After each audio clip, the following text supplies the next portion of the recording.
નમસ્કાર મિત્રો, આપણા જીવનની અંદર ક્યારેક એવી ઘટનાઓ બનતી હોય કે જેના કારણે ઘરમાં, ઓફિસમાં, સંબંધોની અંદર ઉદ્વેગ કે ઊંચાટ રહેતો હોય અને તેના કારણે ઘર, ઓફિસ કે મન વાતાવરણ બરોબર ના રહેતું હોય.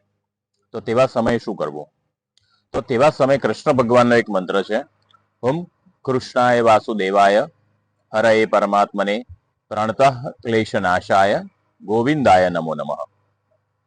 આ મંત્રનું ઉચ્ચારણ કરવાથી કોઈ પણ પ્રકારની અશાંતિ, ઉદ્વેગ કે ઉચ્ચાટ દૂર થાય છે અને તે સાથે ઘરની અંદર સુખ, શાંતિ અને સમૃદ્ધિ પ્રવર્તે છે. આમ જોવા જઈએ તો આપણા ઘરની અંદર ઘણી બધી દવાઓ પડી હોય છે. આપણે જાણીએ છીએ કે તેનો ઉપયોગ ક્યાં અને ક્યારે કરવો. એવી જ રીતે આ મંત્રોનું છે. જો એનો યોગ્ય રીતે ઉપયોગ આપણને ફાવી જાય તો સંસારની અંદર કે સામાજિક જીવનની અંદર રહેલા કોઈ પણ પ્રકારના પ્રશ્નોનો હલ એ મંત્રથી આપણે લાવી શકીએ છીએ.